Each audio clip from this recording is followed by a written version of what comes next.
ये एक एसएससी है। इसका इनकम आ रहा है growing, crushing, roasting and grounding of coffee after mixing सीसोड़ी। टोटल इनकम इसका इससे आ रहा है 6 लाख रुपया। और ये पूछना चाह रहा है कि इसका रिटर्न फाइल करने का दरकार है या नहीं, अदर सोर्स का कोई इनकम नहीं है। तो इसमें आता है फाइलिंग रिटर्न के लिए 40% ऑफ टोटल इनकम अगर लेस देन बेसिक एग्जाम्पशन है तो रिटर्न फाइल नहीं करना पड़ेगा। इसका 6 लाख था, अदर सोर्स ये इसका सिर्फ यही सोर्स था, सारा सोर्स का इनकम मिला के उसका 40% चेक करेंगे तो 6 6 24 2,40,000 आ रहा है। इसका 2.5 लाख बेसिक एग्जाम्पशन होना चाहिए, तो उसको रिटर्न फाइल का दरकार नहीं है। फिर यहाँ पे डीआरपी का एक क्वेश्चन है, ट्रांसफर प्राइसिंग फॉरेन कंपनी था, इंटरनेशनल टैक्सेशन में आया तो फॉरेन कंपनी था, ट्रांसफर प्राइसिंग का मैटर था, तो वो डिस्प्यूट रीजन में गया, डिस्प्यूट डीआरपी में गया। अब यहाँ पे क्या क्या इसके पास मेन यहाँ पे प्रोविजन इससे पढ़ना बेटर है। यहाँ पे था कि कौन कौन एसएससी हो सकता है, तो फॉरेन कंपनी या फिर नॉन रेसिडेंट उसको एओ जिसका इनकम को प्रेजुडिशियल टू एसएससी कर रहा है, या फिर अदर कोई एसएससी होगा उसका वेरिएशन होगा टोटल इनकम में जो कि ड्यू टू टीपीओ की वजह से है।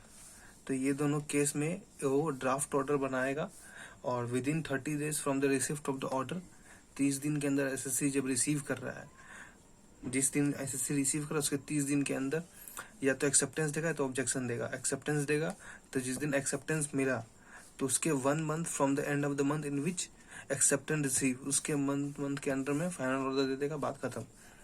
या फिर रिजेक्ट कर रहा है, ऑब्जेक्शन कर रहा है, तो ऑब्जेक्शन करने पे डीआरपी इशू करेगा direction within 9 months from the date of the from the end of the month in which draft order was forward. यहाँ अलग है, यहाँ 1 month था from the end of the month of acceptance receive, यहाँ 9 महीना है from the date of the draft order forwarded to SSC, जिस दिन ड्राफ्ट ऑर्डर भेजा गया था।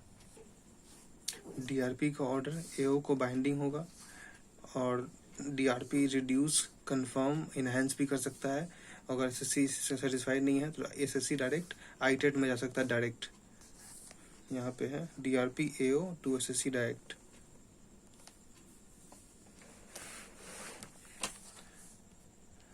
इस केस में एसएससी अपना पैन रॉन्ग देता है।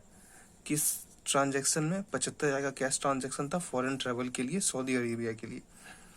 तो अब इस पे एसएससी पे क्या फाइन बनता है? जिसको दिया उसका बात छोड़ो, जिस एसएससी पे क्या बनता है। या फिर अगर वो नेपाल जाता तो क्या होता? तो नेपाल जाने से कोई फर्क नहीं पड़ता कहीं के लिए भी। फॉरेन ट्रैवल कर रहा है और कैश का ट्रांजैक्शन 50,000 से ज़्यादा है तो उसमें पेनल्टी लगेगा 10,000 का, लेकिन यहाँ पे अपॉर्चुनिटी ऑफ बीइंग हर्ट दिया जाएगा उसको। ये अच्छा क्वेश्चन है। यहाँ पे कैश सीजर हो रहा है, तो ये कैश सीज हुआ है 12 सितंबर 2021 को। तो एसएससी फिर एप्लीकेशन दिया 27/10 को रिलीज करने के लिए। अब वो जानना चाहता है कि एओ उसका एप्लीकेशन क्यों रिजेक्ट कर दिया और कितना अमाउंट तक वो एक्सप्लेनेशन दे चुका था।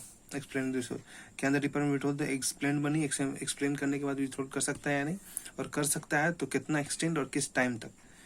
तो प्रोविजन ये है, जब कैश सीजर हुआ 12/9/21 को, तो इसका 30 दिन के अंदर from the end of the month asset seize for application देना होगा 30 दिन के अंदर। कौन सा 30 दिन के अंदर? From the end of the month in विच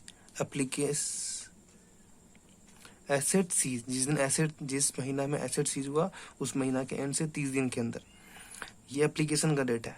लेकिन जो अथॉरिटी रिलीज करेगा उसको डेट मिलेगा 120 दिन। काउंट कहाँ से होगा? जब सर्च का लास्ट ऑथराइज डेट था, सर्च कंडक्ट करने का लास्ट ऑथराइज डेट, उस दिन से कैलकुलेट होगा 120 दिन। 120 from the last date of search execution, authorise search execution. 30 दिन किस महीना से होगा? 30 दिन from the end of the month in which asset जिस महीना में लिया उस महीना के एंड से 30 दिन के अंदर एप्लीकेशन करो। लेकिन वो 120 दिन के अंदर देगा। कहाँ से? जब सर्च खत्म हुआ था।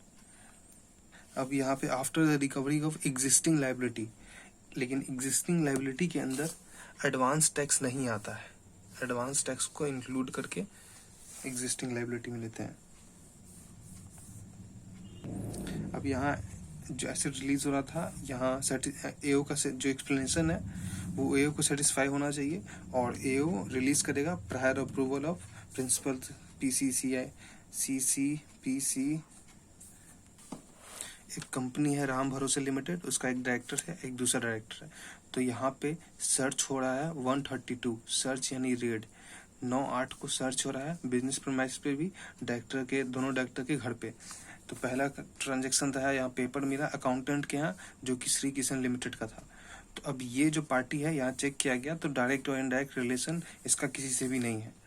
तो फिर क्या हो गया, और ये मुंबई का है और यहाँ एसएससी दिल्ली का था। तो जब दूसरे जुरिडिक्शन का है, तो दूसरे जुरिडिक्शन का पेपर वार्निंग लेटर होने पे 60 दिन के अंदर इसको पेपर हैंड ओवर करना। 60 डेज चेक करें यहाँ पे, 60 days from the end of the day in which